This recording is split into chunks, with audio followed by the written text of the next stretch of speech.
Es una bendición para nosotros en este día tener a las hermanas carmelitas con nosotros. Tenemos a la hermana Rosalidia de la comunidad o de la orden carmelita. Bienvenidas a nuestro canal de podcast. Es una bendición tenerlas a ustedes, especialmente, sabemos que las carmelitas son una rama de la Iglesia Católica extraordinaria, la cual nos ha enseñado muchísimo y lleva esa espiritualidad y nos sigue enseñando hasta hoy en día, que ha sido de mucha bendición para la Iglesia Católica, tanto en sus oraciones, su servicio y todo lo que nos prestan. Y nos sentimos muy bendecidos de tenerlas acá con nosotros. Sean bienvenidas y qué alegría tenerlas acá. Gracias por su invitación, porque la verdad es de que cuando la hermana me dijo que de esta invitación que usted había hecho, estábamos lejos. Estábamos en Minnesota y a mí me pareció algo así como, wow, ¿qué es lo que Dios nos está pidiendo? Aunque andamos lejos, está motivándonos. Y realmente el Carmelo es como el alma de la iglesia, porque el Carmelo se dedica a la oración, a la contemplación. De pronto no son cosas como muy comunes, muy conocidas, pero como Santa Teresita del Niño Jesús expresaba, que es el motor de todo. Si no existe la oración, si no existe la contemplación, ¿cómo van a existir los demás ministerios? Porque es como el motor de todo que provoca todo lo demás. Entonces sí, el Carmelo es todo de María. El Carmelo es la fuente esencial en la iglesia. Algo que me impresionó que usted decía, Madre Rosalidia, es que impresionante porque vienen precisamente ahorita, ¿verdad? Llenas del Espíritu, porque fueron a recibir una semana, ¿no? En Minnesota. Sí, estuvimos de lunes a viernes porque ya el sábado nos vinimos. Y la verdad que fue un regalo tan grande de nuestro Señor que uno no se lo esperaba. Qué bonito es la preparación y cómo es la humildad de seguirse preparando uno día con día, ¿no? Eso no termina, el crecimiento. Pues es que todos los días aprendemos.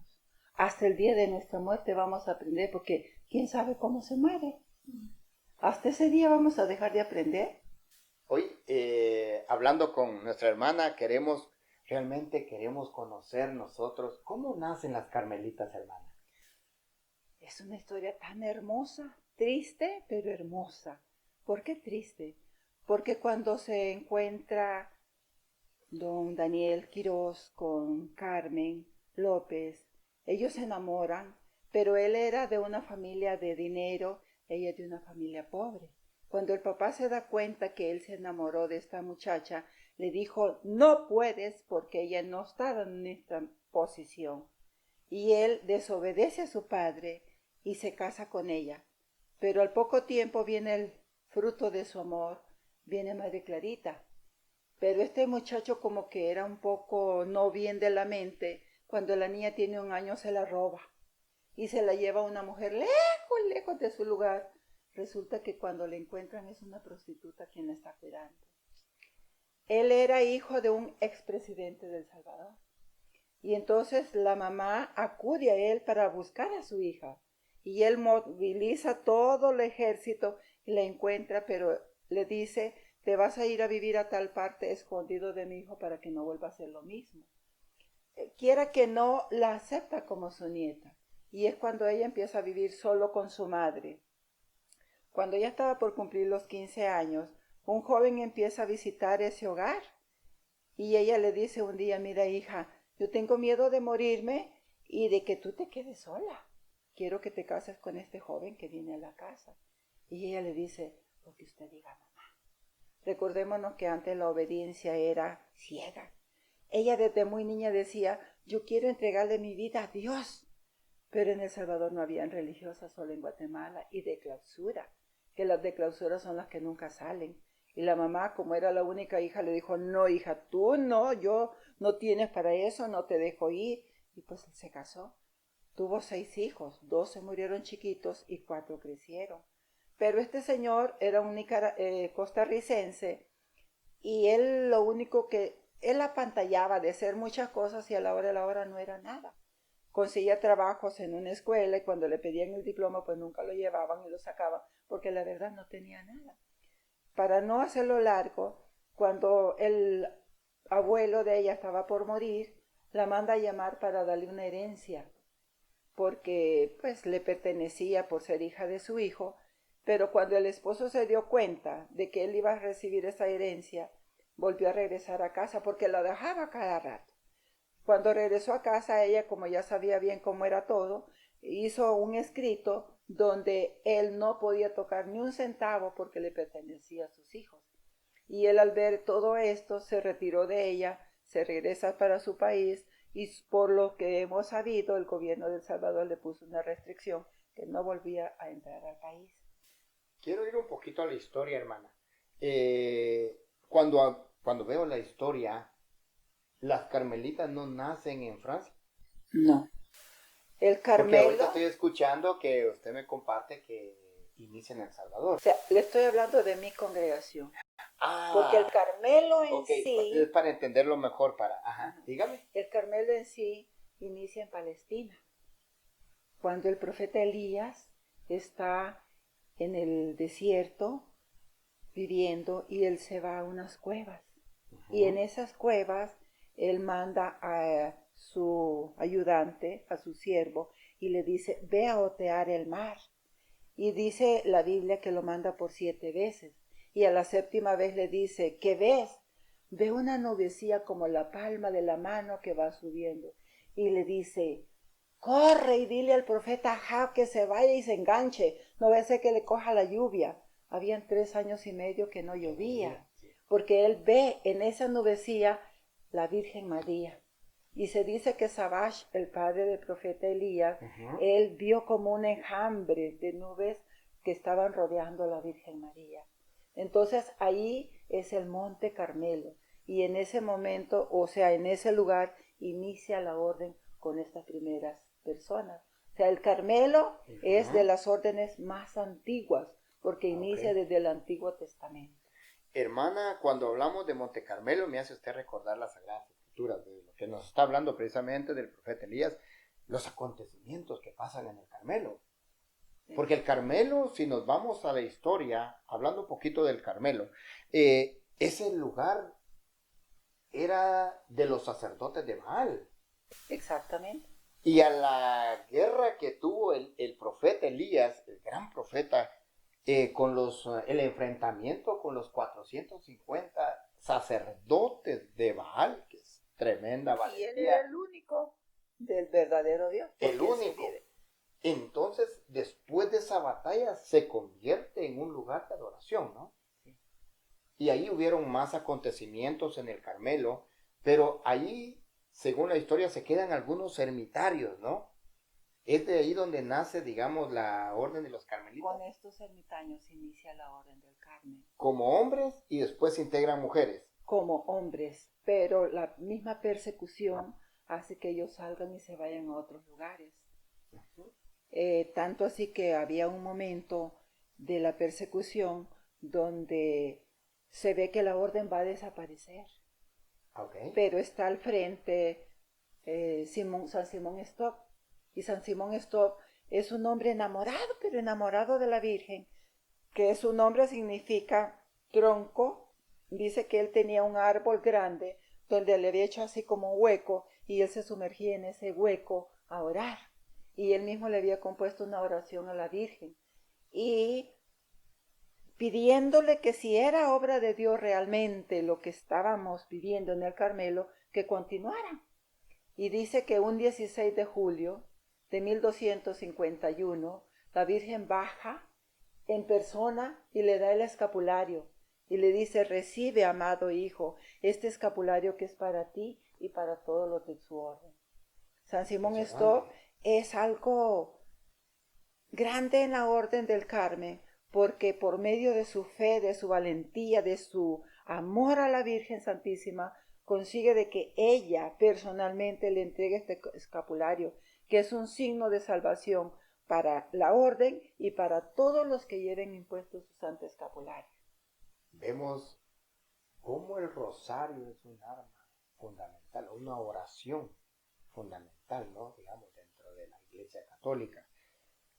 Cuando hablamos de la historia, hermana, hablando de la historia de las carmelitas que iniciaron como hombres, ¿en qué año empiezan las mujeres a entrar como en la orden de las carmelitas? ¿O en qué tiempo más o menos? 1870. No, antes, porque ¿Antes? Santa Okay. Teresa de Jesús Ajá, es cuéntenos. del 1500, de los Okay. años 1500. Y ella inicia con otra congregación donde ella estudió, pero luego viene donde no se siente a gusto porque siente que no está viviendo el fin de una vida consagrada y sale de ahí y ella inicia las fundaciones del Carmelo, y eso fue en 1500. Con certeza no les sé decir cuándo se inicia, sí, pues, pero sé que más o menos en los 1500 ya Santa Teresa de Jesús empieza a fundar conventos de hombres y de mujeres, porque ella encuentra a San Juan de la Cruz, que es el primer, y por cierto era pequeño, entonces ella está, me parece que es Santo Matías y San Juan de la Cruz, y uno alto y el otro pequeño, San Juan de la Cruz el pequeño, y dice, ya tengo fraile y medio para empezar el Carmelo del masculino. Pero a todo esto ella tuvo 32 fundaciones. Esto inicia en Francia, ¿verdad? No. En España. ¿En España? Sí. Muy bien. Hablando de Santa Teresa, la orden carmelita nos da una tremenda bendición de muchas mujeres santas, que son un gran ejemplo y una bendición para nuestra iglesia y especialmente para nuestra vida espiritual. Y hablando de Santa Teresa de Jesús, ¿verdad? Que es la que inicia las carmelitas, una tremenda mujer. ¿Cómo inicia? Usted me compartía algo fuera de cámara con la Virgencita, ¿no? ¿Tuvo una revelación o cómo? A ver, Santa Teresa de Jesús, cuando estaba en el antiguo convento, vivía una vida relajada. Porque antes las personas que tenían dinero podían tener su empleada. Y ella era una persona de familia de mucho dinero. Cuando ella estaba joven, bueno, su madre se muere cuando ella tenía 13 años. Y la falta de la mamá, su papá la lleva a un convento para que estudie. Luego ella decía, jamás voy a ser monja, yo para eso no, yo no quiero eso. Pero la llama el Señor y ella no se da ni cuenta. Entonces entra a la encarnación. Estando ahí, ella vive como todas, atendiendo las visitas, esto, y quien hacía su trabajo por ella, ella pagaba a alguien quien. Pero llega un momento en que ella todo esto lo siente vana, ella se siente vacía y ella espera que Dios le indique. Y un día dice que iba pasando cuando ve un Cristo y le dice, he ahí donde vas a ir si no te conviertes. Ella vio prácticamente el infierno. Ella se coge de un pilar que había ahí, abraza ese pilar y le dice, no me levanto de aquí mientras no me des la conversión. Se estuvo arrodillada mucho rato hasta que ella entiende interiormente qué es lo que Dios le pide. Digamos una visión, podríamos decir. Podríamos decir una visión. Cómo se revela Dios de una manera especial a las personas que doblegan su corazón delante de Dios. Es impresionante. Hermana, usted me mostraba a ver, agarre la Virgencita, cómo escribe ella la visión. ¿Es la visión que escribió ahí? Después, ¿Tiene un libro? Después de esto, Okay. Ella reúne a hermanas, ajá, diciéndole lo que ella piensa hacer para tener una conversión total. Y quiere iniciar fundando una orden distinta donde ella está. Con pobreza, no tener dinero, sino que vivir de la caridad. Por eso le llaman las carmelitas descalzas. Descalzas no es porque no tengamos zapatos, sí, sino porque vivimos en pobreza. Una pobreza donde no estamos apegadas a los bienes materiales. Si los tenemos, está bien, no nos hacen mal, pero que no nos estorben para caminar en el camino de Dios. Así como Jesús cuando nace, siendo todo un rey, nace en la humildad. También nosotros debemos de amar la pobreza. ¿Podemos ver una similitud ahí, hermana? Una similitud de la Virgen junto con la similitud de la Virgen, o un parentesco con lo de Jesús. Exactamente. Ajá. Y luego Santa Teresa de Jesús la podemos conocer que tiene un libro y una pluma, porque era una mujer tan llena de Dios que ella empezó a escribir muchos libros, pero muchos libros. Y se cree que ella era simplemente como quien dice la secretaria del Espíritu Santo, que ella fue escribiendo todo lo que el Espíritu Santo le inspiraba. Por eso la podemos conocer ahí con un libro y una pluma. Algo muy lindo que quisiéramos conocer, hermana, por ejemplo, dentro de las carmelitas. Estaba yo leyendo por ahí que hay algunas ramas de las carmelitas, digamos, las de clausura y las de oración. O si usted nos puede, para conocer un poquito más sobre ustedes. El Carmelo es un árbol con muchas ramas y un árbol muy frondoso que tiene muchas ramas. Entonces están las carmelitas de clausura y las carmelitas de vida activa. Nosotros somos de vida activa contemplativa. ¿Por qué contemplativa? Porque es que la oración, la contemplación, como decía al principio, es la fuerza, es el motor de todo. Entonces, Jesús mismo nos lo enseñó. Si nosotros leemos la escritura, vemos que Jesús, antes de ir a una misión, bajaba de la contemplación, de esa unión con Dios. Y después que él hacía algo, se iba al desierto él solo a meditar. Entonces, nacimos en 1916 y nuestra fundadora decía, yo quiero que ustedes sean activas en la contemplación. O sea, que lo que contemplamos en la oración lo pongamos en práctica en la acción. Esa es, entonces, las de clausura son aquellas que antes, ahora ya es un poco diferente, pero antes tenían y todavía tienen su propio cementerio, porque desde que entran por 3 meses, hacen su prueba y luego tienen un mes para estar afuera y discernir si es esa su vida o no. Y si ellas dicen sí, entran para siempre, siempre, siempre. Nunca más pueden salir. Sí, sí tienen visita a todo. Renuncian a todo por Dios. Por Dios. Familia, amigos, todo. Sí se les puede visitar. Okay. Nada más por decir un ejemplo, en el tiempo de Adviento no hay visitas, no hay comunicación. Podemos decir como lo que hablábamos al principio del profeta Elías allá en la cueva, pero especialmente ellos con la mano y la bendición de Dios, sí. Ellas. Dentro de lo que es estas de clausura, hermana, me llama mucho la atención por quedarse adentro. ¿Es un llamado especial para ellas? Sí, acuérdese que toda vocación es un llamado especial. Así como el matrimonio es un llamado especial a ser feliz. Yo como mujer no voy a ser feliz yo, sino a ser feliz a mi pareja. Lo mismo la pareja, a ser feliz a su pareja. O sea, a formar ese hogar en el nombre de Dios y para Dios, porque los frutos van a ser para Dios. Qué bonito, qué lindo. Gracias por explicarnos eso, porque eso nos ayuda a entender y a conocer más de ustedes. Hermana, es impresionante. Podemos decir que yo sé que todas, tanto las de clausura como las contemplativas y las de oración, son apartadas para Dios. Pero sí hay una diferencia, ¿no? Porque ustedes, ¿cuál es el servicio que prestan, digamos, en la iglesia? La de clausura es la oración. Ellas tienen dividido el día en 3 partes. 8 horas para orar, 8 horas para dormir y 8 horas para trabajar. Quisiera hacer un énfasis ahí.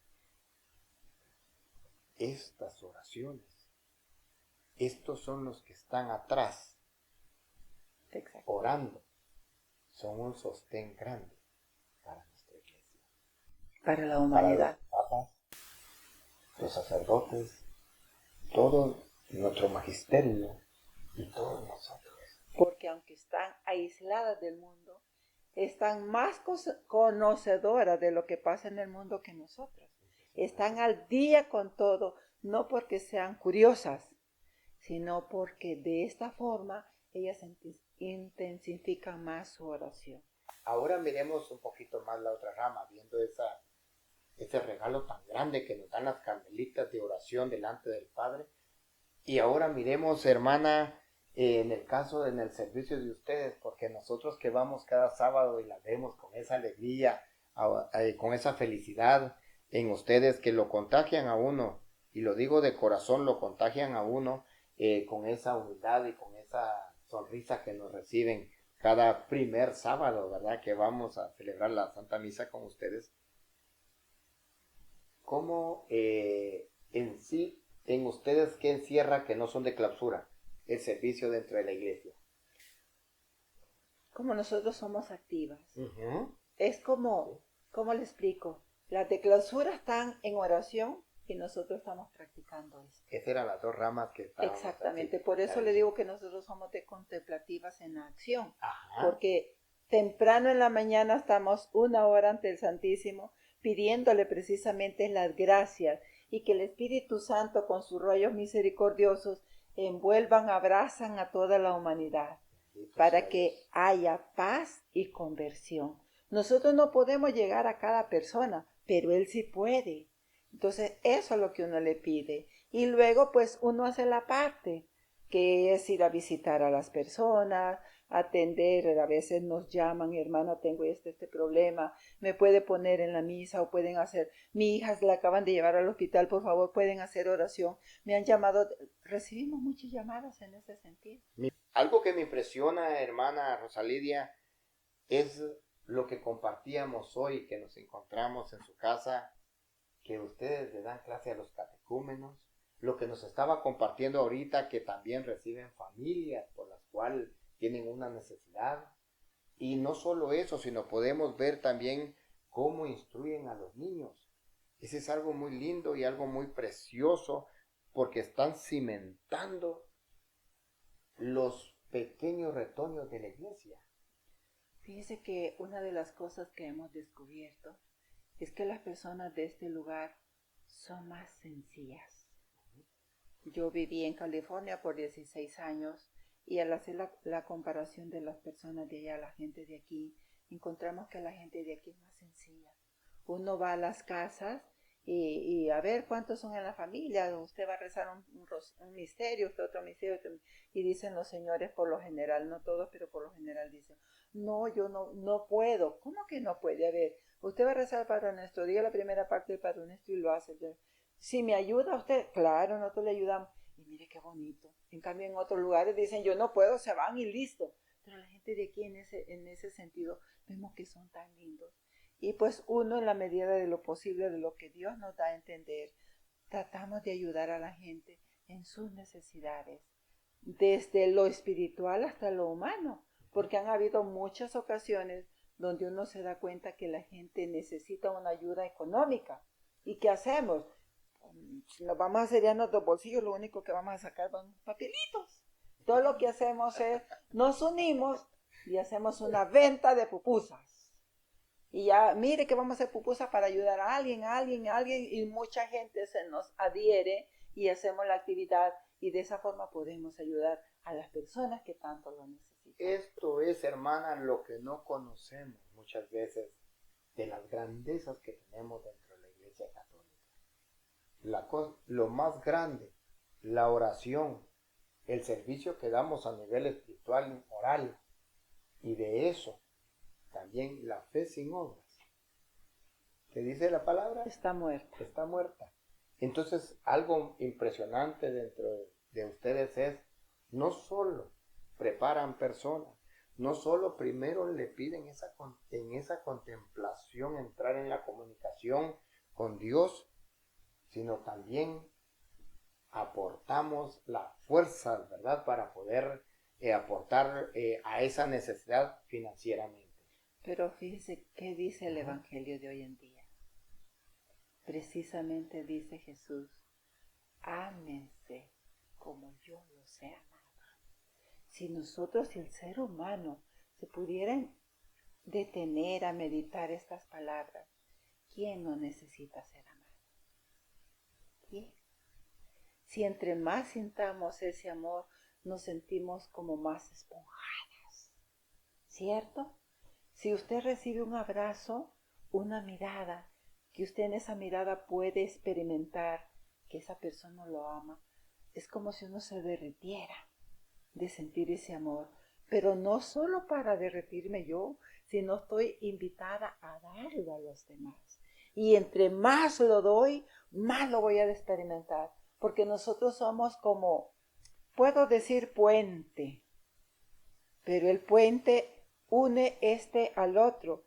Y siento que es como mejor decir, soy como ese tubo donde va pasando el agua. El agua no se detiene ahí, el agua sigue. Y por más agua que pasa, no me empobrezco. Podríamos decir, hermana, lo impresionante que me queda a mí el irlas conociendo poco a poco, especialmente a ustedes y su ministerio. Algo que me impresiona es lo que usted dice. Vemos en su ministerio un Jesús. Aquel Jesús que dio la vida por nosotros, aquel Jesús que caminó. No solo nos vino a enseñar, nos mostró el cielo, nos mostró el Padre. No solo vino hacia eso, sino llevaba nuestros pecados, pero especialmente por amor. Vino a sacrificarse, vino a dar, a llegar a una cruz. Usted hoy en día nos enseña que muchos que pertenecemos a la iglesia lo hacemos de diferente manera. Dando el sacrificio también, dándolo todo, orando, enseñando, como aquel que nos dio el ejemplo en la cruz, ¿verdad? Nosotros tenemos 5 áreas donde trabajar.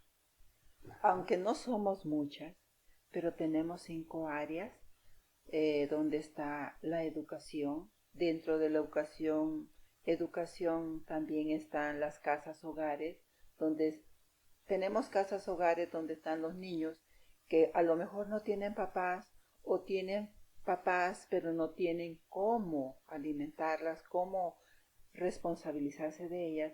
O hay casas hogares donde son niñas que vienen de lejos porque no tienen la facilidad de un estudio. Entonces se les da la oportunidad que aquí esté esta casa hogar para que vengan de lejos, estudien y ya luego puedan ejercer su misión en su lugar. También tenemos las misiones, donde las hermanas se preparan para ir al África. De hecho, ya en la congregación hay más de 25 hermanas africanas profesas y hay varias en formación, donde se les ayuda a la gente. Son muchos los niños que mueren de esa desnutrición. Nuestras hermanas cuentan cómo ellas hacen lo posible por darles de comer una vez al día. Y hay niños que llegan con tanta desnutrición que no les dan todo lo que les debían de dar, sino que un poquito, porque si se les da lo que deben de comer, mueren de la desnutrición. Hay niños que mueren, hay niños que se logran salvar. Hay hermanas que me dicen, hermanas, si nos pueden echar la mano, échenla, porque aquí necesitamos una moto para llevar a la gente corriendo a los hospitales. Y varias hermanas que se han preparado para la medicina nos cuentan que los negritos, allá en la República Democrática del Congo, donde está uno de los hospitales, que dice que cuando llegan al hospital y los atiende uno de su misma raza, le dicen, no está la hermana tal, porque ellos, aunque uno sea morenito de piel, le dicen las hermanas blancas, porque pues ellos son bien negritos. Entonces, ya no carmelitas, blancas. Ellos quieren pasar con las blancas. No sé, será por la forma de atención, porque se les tiene mucha fe. A las hermanas les tiene mucha fe. Yo sí tengo una respuesta, hermano. Es la gracia de Dios la que atrae, la que busca a la gente con tanta necesidad hoy en día. Esa gracia del Señor, esa gracia de la presencia de Dios, que es como una fragancia, como un perfume, y lo percibe el necesitado. Y por eso dice, hoy busquemos a las blancas, ¿verdad? En el África tenemos en 3 países. Estamos en Angola, en Camerún y en... Ahí se me olvidó el otro. Kinshasa. Mire qué maravilloso. Hoy podemos observar, digamos, lo que es cómo las ramas o los seglares de la Iglesia Católica trabajan llevando el Evangelio de muchas maneras. Y cumplimos la palabra de Dios diciendo, llevar el Evangelio hasta los confines de la tierra. Y hoy podemos ver a nuestras hermanas con ese propósito, con ese objetivo, irlas conociendo. Esta es la primera parte, las vamos a ir conociendo un poquito más. Hermana Rosalidia, me gustaría que termináramos con una pequeña oración. ¿Sería tan amable? Sí. Pedimos al Espíritu Santo que mueva las almas y los corazones de todas aquellas personas a través del mundo. Que se den esa oportunidad de conocerte, Señor, de buscarte y de servirte. Que nuestra Madre Santísima las cubra con su manto maternal. Así como una madre lleva en sus brazos a esa criatura, la cuida y la proteja, que también nos cuide y nos protege a nosotros. Y que así como llevó al niño Jesús por esos caminos de Galilea, enseñándole no solo a caminar, sino también a ver la necesidad del pobre, que lo haga con nosotros. Y nosotros, muy obedientes, podamos aprender de esa mamá excepcional que tenemos en la vida, porque Dios nos las entregó. Así como nos dio una mamá en la tierra, también tenemos una mamá que está en el cielo y en nosotros en cada lugar. Nuestros ojos físicos, humanos, no la pueden ver, pero nuestros ojos espirituales sí la pueden percibir. Mamá María, acompáñanos hoy y siempre. Dios te salve María, llena eres de gracia, el Señor es contigo, bendita eres entre todas las mujeres, y bendito es el fruto de tu vientre Jesús. Santa María, Madre de Dios, ruega por nosotros pecadores, ahora y en la hora de nuestra muerte. Amén. Y que Dios nos dé la gracia y la oportunidad de permanecer unidos en la fe. En nombre del Padre, del Hijo y del Espíritu Santo. Amén.